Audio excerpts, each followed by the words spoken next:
Hi, I'm Kristen and this is Scrap Fabric Love, and today I'm going to be putting together a whole quilt using my favorite quilt as you go method, which I like to call the join and flip method. This is probably the most requested video on my channel. I've talked about this join and flip quilt as you go method previously. I've got a few older videos that kind of explain how I came to this method and how I've adapted it to use it for myself. I'll link all those in the description. But the one I get asked for most is, can you show me how you use it for a whole quilt? So that's what I'm going to do today. I'm using this quilt, which is one of two versions of the Scrappy Strip Quilt Along that I've been doing on my channel this month. But don't worry about which quilt it is. If you haven't been following the Quilt Along, it's not important to the method. Now I have to preface this video with saying there are so many quilt as you go methods out there, and not every method is going to suit every quilter.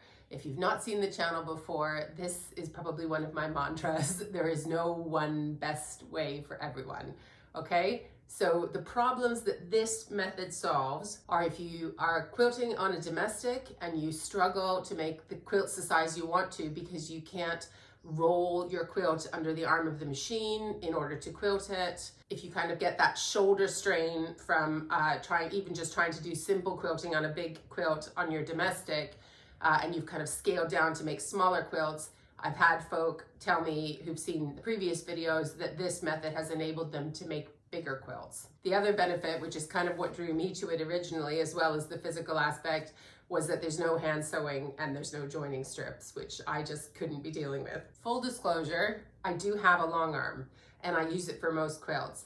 However, I tend to turn to quilt as you go when I am making a quilt with a lot of denim in it. If you've not seen the channel, this happens fairly frequently. I like the look of denim, the texture of it, but because I am a kind of no rules, anti-perfectionist kind of a quilter, I don't interface my denim, and it is, old jeans that I wear or my family wears, so they have stretch in them. So it doesn't work for me on a long arm because I just add to that stretch problem. So if I quilted on a domestic, I tend to be able to contain that stretchy denim a bit better. So that's why I turn to quilt as you go. But the fact that I've got denim in my quilt, not important, okay? You don't have to have denim in it. Again, lots of folk who subscribe to the channel have commented and shown me photos of totally cotton quilts that they've made with this method. So don't get hung up on the fact that there is denim in my quilt. That's just my reason for using the method. So my last caveat before we get started is that this is a super flexible method. You can really change it and make choices to make it work for the quilt you're making. There's only really one part of it that we can't alter if we want to use it. So I'm going to talk about what that is as I make the quilt and explain the things that you can change. So these are the bits and pieces that I'm using to construct my quilt.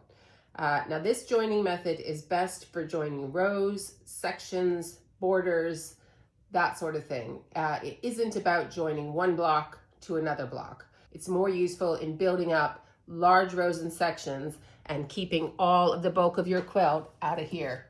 So everything is going to build in this direction, and all you really need is something to support the weight of your quilt as it grows over on the left-hand side. Okay, so that is what this is for. So if you have a simple quilt, you could just divide your sections according to how many rows you have. This is a mock-up of the quilt I'm working on today, different colors than what it ended up being for this version, but anywho. And this is how I chose to divide it into sections, and this is the order that I'm going to piece it in. So where that arrow is pointing 1 is my section 1, and then I'm going to join 2 to section 1, 3 to section 2, and on. And then I will end with my borders around the outside. And every time I add a section, my quilt is going to be off to the left. It's not going to be rolled underneath the throat of my machine. And so it's going to be easier for me to put together. So in my quilt, I'm using two different options, which I've talked about in previous videos, for when the quilting happens. It just so happens that's how I want to make my quilt this time. So you'll be able to see both having the quilting done before it gets joined and having it done after it gets joined. But the thing that doesn't change is that we need to keep our backing fabric loose when we're joining. So if that doesn't make sense yet, don't worry. I will show you as we go along. So for this method, all we really need to do to get started is divide whatever quilt you are making whether it looks completely different to this one or not, into sections that you can physically manage. They can be just each individual row. My quilt, which I will show you the blocks laid out on the floor in the way they were before I joined them, was 8 rows of 8-inch blocks. There's 2 different block types in my quilt. There's these Bargello blocks and these log cabin blocks. So for the 2 rows of Bargello blocks, I went ahead and pieced the whole row, and each row is going to be one of my sections. So that's 2 sections that I'm going to join. So I have made the choice to quilt my blocks and my rows ahead of time with the batting, but not with the backing, because I need my backing loose to do the join, which I'll show you in a second, but not my borders. So the borders I am going to quilt once they are joined. I could have done the reverse. I could do half and half. I can choose whichever. When I do the quilting is not important to the joining method, it's just a preference. So for those of you who've seen the previous videos and you're worried about whether or not you can see the quilting lines on the backing, that is something you can still do, okay? I've just chosen not to. And that is because for these log cabin blocks, although it was essentially 6 rows of 8-inch blocks, I thought they sat together kind of in these 4 patches, right? So I decided to quilt each 4 patch, if we're gonna call it that, on its own so that I could rotate it all around. That makes it physically easier for me. Then I joined my rows. So I've got 3, so this is now a wider row of essentially 2 rows, right? So I've now got 3 of these larger rows, and they're gonna be joined as sections, okay? And I can add additional quilting lines once they're joined if I want to. Again, just keep watching, and hopefully it will all become clearer as you see the whole quilt come together. And then my borders, these are 4 inches. If you're doing the quilt along, I know I said it was going to be 2.5, but I changed my mind. You will get a handout with border options next week. Don't worry about it. So these are going to illustrate your 2 options, basically. So however you've divided your quilt into sections, you need obviously the row itself pieced. So we can't have individual blocks at this point. The blocks need to be joined into some sort of row or larger section. Okay, so I've got 3 of these. These are 15 inches by 60 inches. Okay, and the batting, because I've already quilted through, is already in there. So I happen to do that for each block. So I cut it a 1/4 inch shy all around, but you'll see in previous videos, I've had the batting go all the way. So you just experiment with what you like. If we do it this way, there's not so much batting in the seams, okay? So in this instance, I cut batting squares, quilted, and then joined, right? And in this instance, I joined the whole row and I cut a whole row of batting. Okay, again, a 1/4 inch less. Mine's gone a bit squiffy. You'll do it much neater, but it's fine. So these are 8 inches by 60 inches, okay? And so for those rows that already have their batting in, the only thing I then need is my backing fabric. So I've now got 3 rows here. This is an old flannel duvet cover that I'm using that I've cut up. And so I've got 3 cuts of 15 inches by 60. It might be a little longer. I'll trim the ends at the end. But anyway, it needs to be basically the same width and length as the sections we have over here. Okay, so I've got those match up with here. These ones, again, the batting's already here. So I've got 2 backing fabrics, 8 inches by the 60, okay? And then for my borders, and these could be your rows. So if you chose not to quilt ahead of time, you would be setting your sections up like this, okay? So I've got my border pieces. So I've got 2 for the short ends of my quilt and 2 for the long ends. And then I've got 2 strips of backing fabric, same size. And then I've got 2 strips of batting. Now I've cut mine same size, but you could cut them a 1/4 inch less. We're gonna slip these in after we've joined. So I'll show you that. And then this is the same, but for the long sides of the quilts. So this is the border, this is my backing, so these are 4 inches, and these are my batting strips. Okay, so if a key priority for you is to see the same quilting lines on the front as the back, then you're gonna wanna cut like this for your sections and rows. So for example, if this was your row, but unquilted, then you would have, and this is 8 inches, then you would have a 7.5 inch strip of batting and an 8 inch strip of backing, because that has to be the same size as this block. And this ideally is a little bit less, so we can slip it in. Okay, so those are the two options. I know folk get stressed when I give you options, but please don't. I'm gonna go over the key bit, which is the back needs to be flappy when we join. Everything else you can play with and experiment and just make it work for you. Okay, so this is row 1 and row 2 in my quilt, and this is how they are meant to line up together in the quilt, okay? And this is my backing fabric for row 1, and this is my backing fabric for row 2. And if you were doing the option where you didn't quilt this ahead of time, you'd be doing this exactly the same. You would just wouldn't have any batting on here. We'd slip that in later and you'd quilt it in after we've joined, okay? The only reason that is not my preferred method is because it's more physically taxing for me to then go and quilt the whole row when it's joined, especially as the quilt gets bigger each row. So everything has a trade-off. So for me, I'd rather have less quilting on the back and also less physical strain, but for other folk, they just definitely want to see those quilting lines all the way through all 3 layers, so they won't have this batting here at this stage, but that's fine. Everything else is the same. So what we need to do is make our sandwich. Now, first of all, what I'm gonna do is lay out the backing fabric for row 1. Let me move this. And it's the same as you would if you were making any quilt. The backing fabric is wrong side up, and your row is wrong side down. So it's wrong sides to wrong sides, right? So what I need to do is shimmy this and make sure it all fits with the row, and then I would baste it. The other option for row 1 and row 1 only is that you could quilt the whole thing through at this point. Okay, we can't then do this with row 2 and then try and join them, because then your backing isn't loose, and you'll see how crucial the loose backing is to the joining in a minute, okay? But for row 1 only, you can quilt this whole thing through so that you don't have to baste the backing and worry about it flapping around and all of that. So I am going to go ahead and baste this row, but I don't want any additional quilting lines on the front of my quilt. So I am going to baste the backing fabric to my row, and then I will show you how we are going to join it to the next row. And then we'll do the next one and the next one.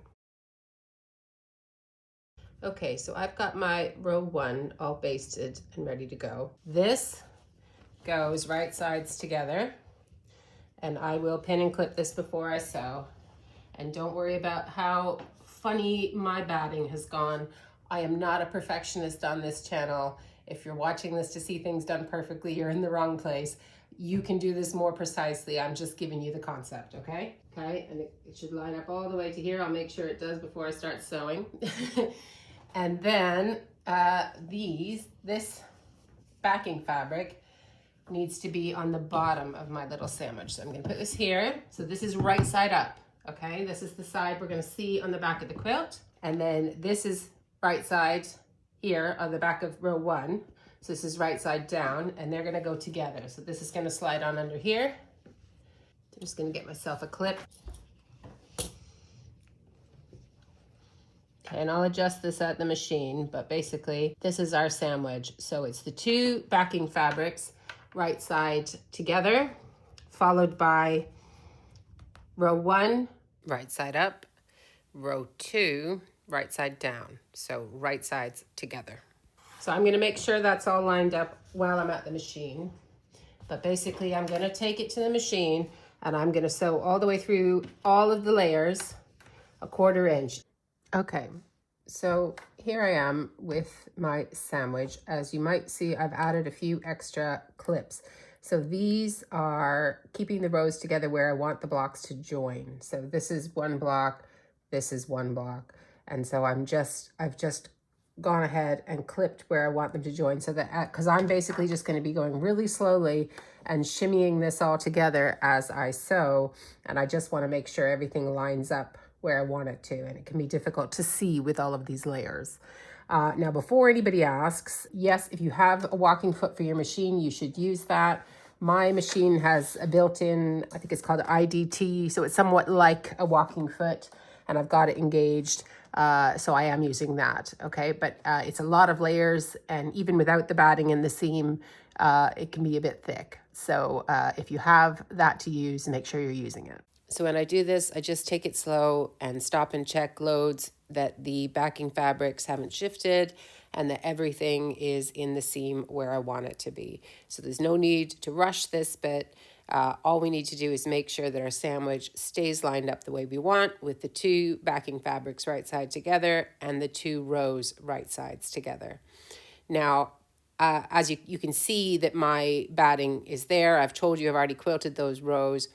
The reason that I like to do that, as I said, is just physically. It's easier for me to pivot and quilt my row in one section. It's not as heavy. I can make fun choices like quilting in the opposite direction to what you would have to do if it was already joined to the rest of the quilt. Or for the row that you can see here, I was actually going back and forth between two of my machines and alternating between using pink and orange thread.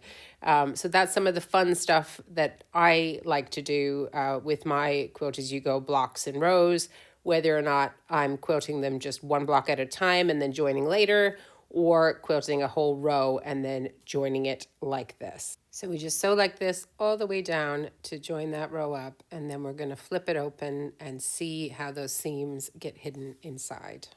So here we are with row 1 and 2. Don't worry that my backing's a little bit longer. I just don't always cut things exactly the right length. It's not a big deal. Okay, so here's what we're going to do. So I'm going to flip this open. You can see it is joined here. I've got a few threads I got to clip, but anyway, so it's joined in the front, as you can see, and then I'm going to turn it over so you can see this. So I flipped open the front, so that's what it's like, and then I flip the back, okay? And this is what it looks like on the back. I've not pressed it or done anything. Still got a pin in here I need to take out. Anyways, so as you can see, all of our seams are hidden in here, okay? So we can't see those on the back, can't see them on the front. Now what I like to do at this point is go back under the machine and quilt between the two rows, or like I like either side of the ditch, and it kind of matches the quilting I've done in the other bits of the quilt. So I would do that. But if you really want the same quilting on the front as is on the back, and you didn't already quilt this row, then, and so you can do this whole join without any batting. Okay, so you could have done just what I did, no batting.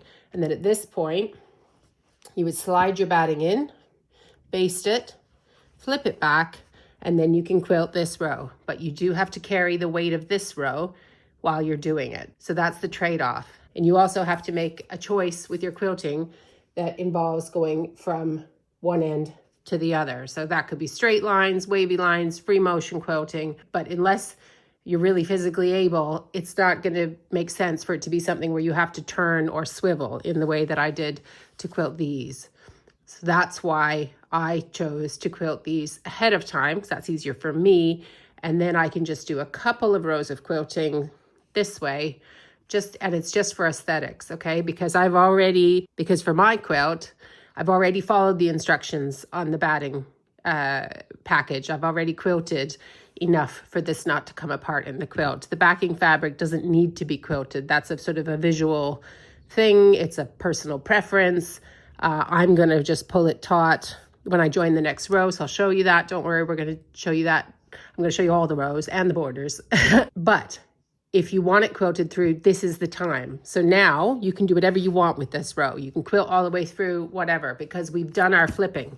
We needed this backing loose to join it to this one and hide the seams inside. Once those seams are hidden inside, you can quilt these together. And then we're going to join the next row.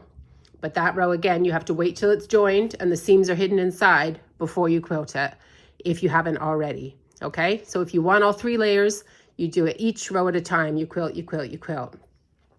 Or you can do it the way I'm doing it, where we're not worrying about quilting the backing. So 2 ways to do it. because I'm not quilting that backing, I like to secure it with clips so that it stays taut while I'm working with it for the next row. So I added those two additional quilting lines either side of the ditch where I joined the two rows. Again, this is optional, so I'm not going to pause on this for too long. Let's move on to adding the next row. Okay, so I'm hoping you can see this here. Right. So here is my row 1, my row 2. They're joined, they have backing. I have done the additional quilting lines that I want to do, but you can go to town on your second row there, do whatever you like, whatever you can physically manage. But I'm ready to add my third row. So this is it here. So I'm going to go ahead and put it right sides together with row 2. And I'm going to line up where I want the blocks to line up and pin those. And then I'm going to slide my backing underneath. So hang on a sec for my clipping here. Okay, so that's all lined up. So now I need another one of my 15-inch wide backing fabric strips. I'm just going to shimmy this over a bit and put this right side up, just like we did before. So this backing strip here is the same width as this new row that I want to add. And so then I'm going to just shimmy the whole thing on top. So this is going to go all the way at the bottom. So my backing, again, right sides together, and my row I'm joining and the section I already have, right sides together, and they go on top of each other. And I just need to shimmy that all. Okay, so I'm just going to do it like that, and I'm going to hold the backing where I need it as I join. That's easier for me than pinning the whole thing, but you can do it the way you like. So I'm doing exactly the same thing I did when we were joining section 1 or row 1 to row 2, however you want to think about that. It's just a regular straight stitch, 1/4 inch seam, and I'm going all the way down, and I'm just taking it slow, making sure my backing fabric's not shifting out of the way and that everything's in the seam. And as you can see, I don't have to put anything at all under the throat space of the machine as this quilt gets bigger. But I do need to have something off to the left because the quilt is still getting heavier as we add each section, especially mine because it's got denim in it. So that's something to keep in mind. So I've just joined that third row. So let me move this. I don't actually need this here. Let me move this. It's getting in my way. Right. So here we are. So I'm going to flip this backing piece open on the back like that. So now the back of my quilt is lying on my table, and then flip the front open. See? And so everything is joined and all those seams are inside. Okay, so it's the same as before, right? So I'm going to do that same thing where I pull the backing taut and clip it over here. And then I'm going to go to the machine and do the 2 lines that I want to do either side of the ditch here. But again, if you want to add extra quilting to this new row we've just added, now's the time. So you can do it now as much as you want before we add the next section. And as you can see, everything is growing off in this direction and there is no quilt up in here. But because my quilt is getting bigger, when I do those 2 lines, I'm no longer going to be turning this quilt around. So I'm just going to go right down this side and then push it back up and go right down the other side. So I don't then have, because at this point, if I tried to turn it around, it would get squished under here. So that's when you are quilting your next rows, you just have to think about what quilting design can I do without having to turn it. So if you can do it from here to that way, then you can quilt as much as you want on the section you just joined. Hope that makes sense. Every time I add a new section, I make sure I'm clipping the backing in place before I move on. Okay, so I've added my 3rd section. I just wanted to show you where I'm at, what it's looking like on the back. So again, mine's not quilted, yours could be. I have had comments previously about how bad my backs look when I do this method. They think it looks super messy. I honestly don't mind. I think it looks cozy. And as I said, I'm sharing a method that I'm excited about. I'm not an expert in quilting and I've never claimed to be. So I wouldn't judge this joining method by how neatly or otherwise I execute it, okay? I get that I'm on YouTube and so it seems like I should be able to do everything perfectly, but that's just not what this channel is all about. It never has been. Anyway, this is what it's looking like right now. I'm happy with it. I think that's going to be cozy. And I'm going to turn this back over. Okay, so that's my section 1, which was rows 1 and 2, row 3, and my section 3, which is rows 4 and 5. So I've got another Bargello row to add next. So let me grab that. And as you can see, the quilt is sort of going off this way. So I probably need to get another table over there to kind of rest it on as it gets bigger. Okay, so this is my next row. It's the same again. I'm going to flip this right sides together with the row we just joined. And I'm going to find where I want the blocks to meet and clip them. And then I'm going to slide the backing underneath again. Okay, so now I've run out of the gray with the white stars, so now I'm going white with gray stars. So I'm going to have a two-tone backing. You could do stripes, you could do all the same fabric, whatever you like. I'm going to slip that underneath here, and then I will make sure it is right as I go along and sew. So once again, the row I'm adding, right sides together with the one that we just did, and backing fabric, right sides together, and that is your whole sandwich. Okay, so this is going to start to get pretty repetitive now. We're just doing the same thing again, so we're just sewing all the way down, adding this new section. You'll see me maybe adjusting the quilt a bit more because it is getting heavier as it gets bigger. This method doesn't reduce all the physicality, but it reduces a lot of it because, as I said, we're not bundling it up and rolling it up under the throat space. And because I've done the majority of my quilting ahead of time without the backing, I'm reducing the amount of time I have to push this quilt up and down and all around. So that's why it works for me. Here we are again, next section. And all I'm doing again is flipping that open on the front and flipping it open on the back. Okay? And so then I am going to do that same thing I was doing before, where I pull the backing taut, and then I'm going to do these two lines here and here. You can see my backing color my backing fabric has changed because I didn't have any more of this one. But anyway, so I'm going to pull this taut, clip it, and then I will join my last row, and then it'll be time for borders. Okay, so this is going to go down same as before. Right sides to right sides for this last row that I want to join. And I'm going to do my clipping. So now is a good time to fess up to something here because you can probably see it. I am using different kinds of batting in this quilt. I'm just trying it out. One of the other things that I like about Quilt As You Go is that you can use up scraps of leftover batting. I am at the point just now with my batting scraps though, where I've got bits of bamboo left over, bits of 80-20 left over, and I'm trying to not buy as much new batting. I have a whole other video about alternative types of batting that I'm starting to use more now. So what I've done for this quilt is use, so I think this is the cotton and this might be the bamboo.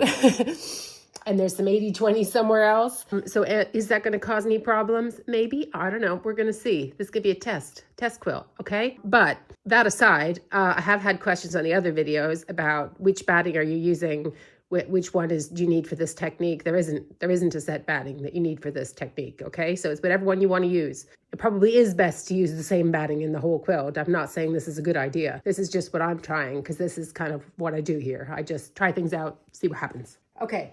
So, last bit of backing, and we are off. So it's the same sandwich as before. This is right side up. It's going to go right sides together with the backing of the piece before, and it is the same size as the row that I'm about to join. Okay, so I will go and straighten that all up at the machine. So after this section, the main body of my quilt will be all together, and I'm going to move on to borders. And that's when I'm going to show you the version where you slip the batting in after the join instead of having it already attached to the sort of quilt toppy section. I'm also going to talk about some of the other things you maybe want to keep in mind if you are quilting through all 3 layers, 1 row at a time. So that is my last section joined. I'm just slipping it open. So I still just want to do my 2 quilting lines down here, like I did for the other sections. And then what I'm going to do is trim off any excess backing fabric that I've got, because I've got some backing strips that are a little longer than my rows because I was just cutting generously. And then I'm going to add the borders. And when I add the borders, I'm going to do the version where instead of having it quilted ahead of time, I'm going to join it, slip the batting inside, and then quilt it after. So if you've been waiting to see that take on this method, I'm going to use it for the border. And you could, change that round and use that for your rows. So it's a very flexible method. Okay, so here is my quilt. This is the main body of it, but I did the way I showed you. Pins starting to come out. And I have trimmed off the excess batting, so the backing is now the same size. And I've just clipped it around, if you see these, just because my backing is not fully quilted. I want to make sure it stays in place when I add the border, right? But obviously, if you've already quilted, you don't need those extra pins. So this is the short side of my quilt. So it's like 60 inches long. And then once I add the short borders, then the ones on either side will be slightly longer, right? So I have got some denim that I've pieced that is going to be my border. So it's 4 inches. Doesn't matter what size your border is. But anyway, and I'm going to do it right sides together in the same way that I normally would, and the same way I would join a row. And then for the backing, I've got something same size, so 4 inches wide by the length of my quilt. And I'm going to pop that underneath. So that's, again, going to be backing fabric right side together. Sorry, this is just flipped. Right. And I'll pin that all down, right? But I'm going to join it without the batting in the moment. And then I'll slip the batting in and quilt it. So let me show you that, because I think that is an option that a lot of folk are interested in. So I hope you can see at this point that whether or not we have the batting involved at this stage or not, the crucial bit of this technique is really just that piece of backing fabric on the back of the whole sandwich that we then flip open, and that's what allows us to hide the seams inside. So the rest of it, it's just your personal choice. You just decide how you want to use it. So I am going to speed up the sewing here because it's exactly the same as what we've been doing for all the other rows, except that the batting is not there yet. So I'll slow it down when we get to the point where we're going to put the batting in. But when you're doing it yourself, obviously take your time and check that all your layers are together. Okay, so now this border is attached. So now this is the same, right? So we flip this open on the front and on the back. So it's the same as what we were doing with the rows. So this could be another row, like a little mini row, right? But in this case, it's a border. But you could use the same technique for any of your rows, okay? So what I'm doing now is I'm going to leave that one unflipped. And I'm going to flip this, the backing flat here. Hope you can see that on the camera. Yeah, okay. And then I've got my strip of batting, which I'm going to use. So this is 4 inches. Again, this could be whatever width you want it to be, but in this case, mine is 4 inches. So this batting strip, if I was going to make this a row and like join something else here again, I would probably make this 3.5 because I've got my 1/4 inch seam here and I'll have it here as well. But this isn't. This is a border. So I just cut it to 4 inches. And I'm going to just slip this in here and kind of butt it up next to the seam. And then I should pin it really. And then we're going to flip this over, and then I'm going to quilt down through all 3 layers. So that's how we quilt through them all. And then at the end, because this is where my binding's going to go, I'm just going to trim my excess batting at the end, just like if I was doing a quilt any other way without this joining method. Okay, so let me just pin this in place, and then I will quilt this side of my border and then go on to the rest. So I'm using pins, but of course you could use spray-based, you could be using fusible batting. You just need some way to make that batting not shift while you're quilting. Okay, so I've got that all pinned. Right, so what I'm gonna do is that line on this side of the join like I was doing over here, just to make it consistent, and then here again. And then I'm gonna keep quilting a few more rows here because this batting is not quilted onto anything right now. I mean, it's only 4 inches. In theory, I could just leave it and add my binding, but I'm not gonna do that. I'm gonna put a few quilting lines into this border as well. So there's a couple things that I personally would do differently if I was quilting through all 3 layers for all of my rows. So I would probably cut my backing fabric a little bit generously in the width, because depending on how dense my quilting's going to be, things can kind of shrink up.